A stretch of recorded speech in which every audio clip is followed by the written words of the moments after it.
Welcome to star classes. तो आज हम लेक्चर 3 लेकर आए हैं मेटल और नॉन मेटल का। इससे पहले हमने पढ़ा था मेटल का जो अभिक्रिया करवा रहे थे वो वाटर के साथ करवाए थे, जो कि मेटल का एक गुणधर्म होता है। ठीक है, तो आज हम आगे की ओर बढ़ते हैं, देखते हैं आज किसके साथ करवाने जा रहे हैं। तो ये अभिक्रिया क्या होता है आप लोग के समझ में तो जरूर आ रही होगी, तो ध्यान देना है। तो ये वायु के साथ आज हम लोग क्या करेंगे, मेटल को वायु के साथ क्या करना होगा, अभिक्रिया करवाना होगा। तो ध्यान दीजिए, तो क्या हो रहा है, ये ध्यान दीजिए, ये कोई मेटल है। मेटल को जब हम ऑक्सीजन के साथ, ऑक्सीजन इज क्या, ऑक्सीजन होता है एयर, हवा, उसी को बोलते हैं। ठीक है, तो इसके साथ जब हम रिएक्शन करवाते हैं, अभिक्रिया करवाते हैं, अभिक्रिया क्या करवाते हैं, स्वतः जो है जनरली हम देखते हैं नेचर में होते रहता है, और हम एक्चुअली हम करवाते भी हैं, तो हमें क्या मिलेगा, धातु ऑक्साइड मिलेगा। ठीक है, तो क्या मिल रहा है हमारे पास, तो ये आपको ध्यान में रखना होगा। जब भी धातु का ऑक्सीजन के साथ, धातु और ऑक्सीजन, ऑक्सीजन मतलब हम जो हवा लेते हैं, इन दोनों का जब रिएक्शन होगा तो धातु और ऑक्सीजन ऑक्साइड, यानी धातु ऑक्साइड बन गया। ठीक है, आपको ध्यान में रखना होगा। ठीक है, कुछ एग्जाम्पल लेते हैं, वह है कॉपर। जितना भी एलिमेंट है, मीन्स मेटल है, कॉपर मेटल हुआ, ऑक्सीजन, जब इन दोनों का अभिक्रिया करवाते हैं तो ये दोनों एक दूसरे पर क्या होता है, साथ रिएक्शन करके कॉपर ऑक्साइड बनाता है। क्या बनाता है, कॉपर ऑक्साइड। उसी प्रकार जब हम एल्युमिनियम लेंगे और ऑक्सीजन के साथ अभिक्रिया होगा, कुछ नहीं, सिर्फ एल्युमिनियम ऑक्साइड, मैग्नीशियम ऑक्साइड।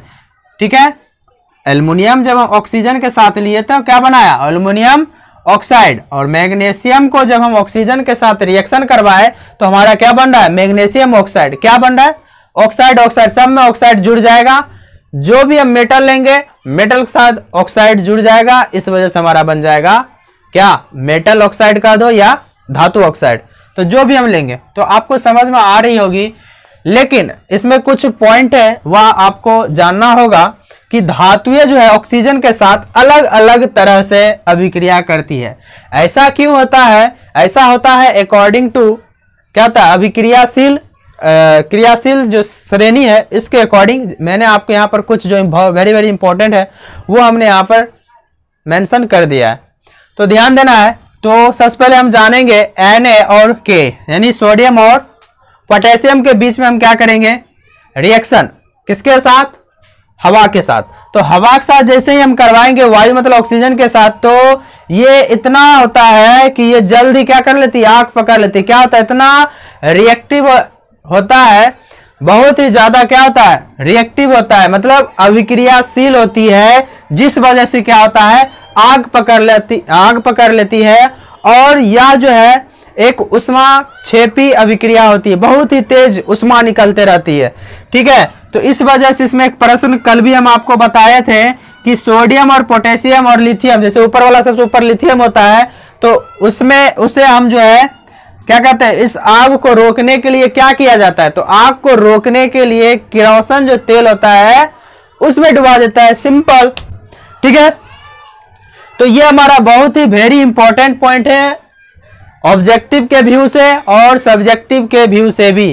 तो इसमें क्या प्रश्न बनता है कि सोडियम और पोटेशियम को हम जो है खुले में नहीं रखते, जबकि केरोसिन की तेल में डुबो कर रखते हैं, ऐसा क्यों। तो इसका आंसर हो जाएगा कि ये जो एलिमेंट है, ये जो धातु है, बहुत ही ज्यादा अत्यधिक क्रियाशील होती है, तो जिसके वजह से क्या होती है, आग पकड़ लेती है। तो इसलिए हम क्या करते हैं, सोडियम और पोटेशियम को क्या करते हैं, तेल, केरोसिन तेल के अंदर डुबो के रखा जाता है। आपको शायद समझ में आ गया होगा। तो अगला हमारा है दूसरा, सेकेंड पॉइंट है MgAlZnPb। वायु के साथ तो अभिक्रिया करती है, लेकिन क्या करती है, धीरे धीरे अभिक्रिया करती है। इन धातुओं पर क्या हो जाता है, ऑक्साइड की परत चढ़ जाती है। क्या चीज की, ऑक्साइड की परत चढ़ जाती है। कौन सा, ये मैग्नीशियम, एल्युमिनियम, यही है ना, मैग्नीशियम, एल्युमिनियम, जिंक और पीबी। समझ में आ रही बात।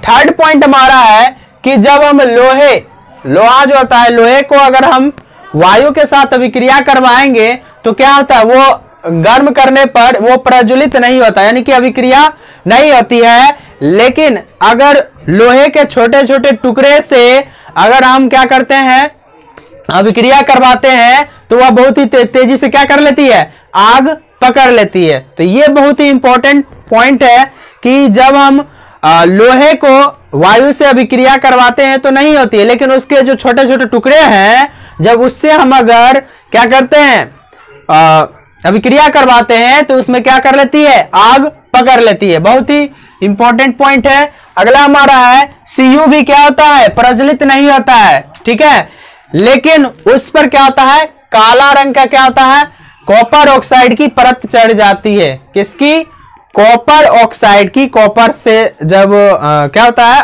अभिक्रिया करवाते हैं तो उस पर कॉपर ऑक्साइड की परत चढ़ जाती है। लास्ट हमारा Ag और Au। हम जानते हैं कि जितने भी नीचे सबसे ज्यादा वाला नीचे जो भी है तत्व है, एलिमेंट है, तो वो क्या होता है, सबसे कम अभिक्रियाशील होती है, जिसके वजह से क्या होता है, वह अभिक्रिया नहीं करती है। तो वाटर के केस में भी यही हो रहा था और इस केस में भी क्या हो रहा है, हवा के यानी ऑक्सीजन के केस में भी ये अभिक्रिया नहीं करती है। चलिए, तो ये तो आपको समझ में आ रही होगी। हवा के साथ और वाटर के साथ जो हमने कल करवाया था आपको समझ में आ रही होगी। वाटर के साथ विभिन्न केस में था, cold water and steam and hot water, यानी कि ठंडा जल, गर्म जल और भाप के साथ जो करवाए थे उसका अलग अलग केस था। तो उसी प्रकार आज जो हमने पढ़ा है ये जनरली तो होता है, लेकिन कुछ एलिमेंट कुछ जो धातु है उसके साथ अलग अलग तरह का क्या होता है, अभिक्रिया होती है। तो इसको हमने कुछ पॉइंट में पढ़ा, आपको समझ में आ रही होगी। अगला हमारा होता है उभयधर्मी ऑक्साइड। ये उभयधर्मी क्या होता है, उभयधर्मी मतलब वो हो गया जिसमें दोनों, उभय मतलब क्या होता है, दोनों गुण हो, जिसमें वे धातु ऑक्साइड जो अम्ल तथा क्षार दोनों से अभिक्रिया करते हैं और हमें क्या देते हैं, लवण प्लस जल देते हैं। इसलिए इसे हमें क्या कहते हैं, उभयधर्मी ऑक्साइड कहा जाता है। तो जैसे कि यहां पर एग्जांपल आपको दिख रहा होगा, Al2O3 एल्युमिनियम ऑक्साइड है। जब एल्युमिनियम ऑक्साइड को हम एक अम्ल, ये प्रबल अम्ल होता है, बहुत ही स्ट्रॉन्ग एसिड होता है, इसके साथ हम जब करवाते हैं तो ये हमें क्या देता है, एल्युमिनियम क्लोराइड देता है, AlCl3 प्लस वाटर देता है। क्या देता है, वाटर। और फिर देखिए इसी केस में हमने क्या देख रहा है, जब एल्युमिनियम ऑक्साइड को किसके साथ, प्रबल क्षारक के साथ अभिक्रिया करवाते हैं तो हमें क्या देता है, सोडियम एल्यूमिनेट देता है, जो एक क्या है, लवण होता है। सिंपल से इसका अगर रिएक्शन देखा जाए तो अगर कोई धातु है और उसके साथ हम अम्ल के साथ अभिक्रिया करवाते हैं तो हमें देता है लवण और प्लस जल देगा। अगर हम धातु है उसके साथ किसके साथ, क्षार के साथ अगर अभिक्रिया करवाएंगे तो वो भी हमारे क्या देगा, लवण प्लस जल देगा। दोनों केस में हमें क्या मिल रहा है, लवण प्लस जल मिल रही है। दोनों केस में हमें लवण प्लस जल मिल रही है। बात को आपको समझ में आ रही होगी। चलिए अगला हमारा जो है वह है 3 नंबर, जो कि हम अम्ल के साथ क्या करवाएंगे, धातु को अभिक्रिया करवाएंगे। यानी अम्ल और धातु जब एक साथ अभिक्रिया करेगी तो क्या बनाएगा। तो इसका कुछ एग्जांपल हम देख लेते हैं। पहले से दे दे, धातु जब अम्ल जब ये एक साथ अभिक्रिया करेगी तो लवण बनाएगा प्लस हाइड्रोजन गैस क्या होगा, मुक्त होगा। तो ये हाइड्रोजन गैस क्या हो रहा है, मुक्त हो रहा है। जैसे आपको एग्जांपल में यहाँ पर दिख रही होगी कि आयरन है और प्लस HCl, क्या है, HCl को जब हम क्या करवाते हैं, रिएक्शन करवाते हैं तो ये बनता है आयरन क्लोराइड बनता है और हाइड्रोजन गैस क्या होता है, मुक्त होती है। उसी प्रकार मैग्नीशियम कितना भी ले लो, मैग्नीशियम, जिंक, एल्युमिनियम, और सब के साथ हम क्या कर रहे हैं, अम्ल के साथ, अब HCl के साथ क्या कर रहे हैं, अभिक्रिया करवा रहे हैं। तो ये हमारा बनाएगा, क्या बनाएगा, ये हमें देगा जो भी है वो हमारे पास रहेगा और प्लस उसमें क्या देगा, क्लोराइड बना रहा है। AlCl3, ZnCl2 और MgCl2, यानी कि MgHCl जब मिलता है मैग्नीशियम क्लोराइड बना रहा है, ZnHCl जब मिलेगा ZnCl2 जिंक क्लोराइड बनाएगा, AlHCl बनाएगा तो एल्युमिनियम क्लोराइड बनाएगा। अब प्लस में सब में क्या कर रहा है, हाइड्रोजन गैस क्या हो रहा है, मुक्त हो रही है। तो आपको समझ में आ गया होगा कि जब हम धातु को अम्ल के साथ अभिक्रिया करवाते हैं तो क्या बनता है। ठीक है, अब एक कुछ नोट्स हम लिख दिए कि CuAgHg अम्लों के साथ अभिक्रिया नहीं करती है। क्या बोले, CuAg और Hg है, अम्लों के साथ अभिक्रिया नहीं करती है। अब आपको कुछ अपवाद बताते हैं। अगर हम HCl के जगह हम अगर नाइट्रिक अम्ल ले लेते हैं तो क्या होता है, अगर हम कोई भी धातु ले लें और उसके साथ नाइट्रिक अम्ल ले लेते हैं HNO3, नाइट्रिक अम्ल लेंगे तो लवण बनाएगा प्लस हाइड्रोजन गैस जो बन रही थी यहां पर हाइड्रोजन गैस नहीं बनेगी, इसके जगह क्या बन जाएगा, वाटर बन जाएगा। क्यों, क्योंकि ये जो है ऑक्सीडाइजिंग एजेंट होता है, कौन, नाइट्रिक अम्ल। यही वजह से यहां पर क्या होता है, ये H2O बना देता है। बात समझ में आ रही बात, ये बहुत ही इंपॉर्टेंट है कि ऐसा आ जाता है, समझ रहे हैं ना एग्जाम में यहां से। तो इसका एक मेन रीजन होता है नाइट्रिक अम्ल जो होता है वह जो होता है ऑक्सीडाइजिंग एजेंट होता है, इस वजह से ये क्या होता है, हाइड्रोजन गैस के जगह ये वाटर क्या होता है, प्रोड्यूस करता है, बनाता है। तो इसके अपवाद के अंदर भी अपवाद हम देखने को मिलता है। अगर हम धातु में अगर Mn और Mg ले लेते हैं, मैग्नीज और मैग्नीशियम अगर हम ले लेंगे तो हमारे पास जो बनेगा वो लवण बन जाएगा और फिर जो है H2 गैस प्रोड्यूस हो जाएगा। बात समझ में आ रही बात, ये आपका अपवाद था जो कि आपको जानना जरूरी है। अगला हमारा जो है धातु को हम, अगला गुणधर्म जो है धातु को हम किसके साथ करवाएंगे, कुछ अन्य जो धातु लवण है उसके साथ करवाएंगे। बस सिंपल सा है कि धातु प्लस लवण विलयन जब होता है, रिएक्शन होता है तो लवण विलयन देता है प्लस धातु देता है। तो आगे हम देखते हैं अधिक अभिक्रियाशील धातु। ये बहुत आपको जानना बहुत ही जरूरी है कि अधिक अभिक्रियाशील धातु, ये जो ऊपर वाला जो आपको दिख रहा है अभिक्रियाशील श्रेणी जो दिख रहा है, तो ऊपर वाला क्या हो गया, अधिक क्रियाशील धातु अपने से कम क्रियाशील धातु को, अपने से कम, निचलका वाला जितना भी देख रहे हो नीचे वाला, अपने से कम क्या है, अपने से कम, हाँ, अपने से कम क्रियाशील धातु को उनके यौगिक के विलयन से क्या कर देता है, विस्थापित करती है। यह धातुओं की सक्रियता श्रेणी पर आधारित है। आपको ये दिख रहा होगा, ये एक्चुअली है क्या, सक्रियता श्रेणी है।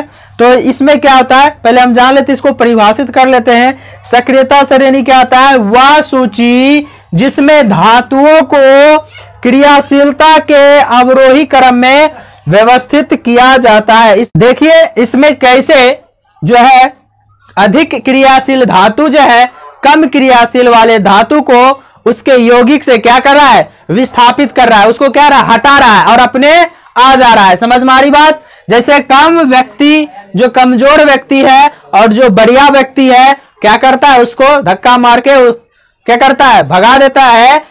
वही काम ये भी करता है, जो भी ऊपर वाला दिख रहा है वो बढ़िया है यानी अधिक क्रियाशील है, और जो नीचे वाला है वो कम अभिक्रियाशील है, उसको क्या करता है, विस्थापित कर देता है। तो ध्यान से देखिए, ये Zn है अब प्लस कॉपर सल्फेट है, ये जब दोनों रिएक्शन होता है तो ये Zn जो है, आप ध्यान दीजिए Zn कहाँ है, Zn यहाँ पर है और आयरन कहाँ पर है, आयरन यहाँ पर है। तो देखिए ये नीचे की ओर है आयरन, और ये इसका मतलब Zn बड़ा हुआ और Fe छोटा हुआ अकॉर्डिंग टू किसके, सक्रियता श्रेणी के आधार पर। इस वजह से ये क्या करेगा, CuSO4 को इसके यौगिक से तोड़ के इसको अलग कर देगा और Cu के जगह अपने आप क्या आ जाएगा, क्या आ जाएगा, Zn आ जाएगा। इस वजह से इसका जो बनेगा हमें गिवस देगा ZnSO4 प्लस Cu देता है। इसी को हम बोलते हैं विस्थापन अभिक्रिया भी बोलते हैं। बात समझ में आ रही बात, ऐसा क्यों हो रहा है, ऐसा बस रीजन यही है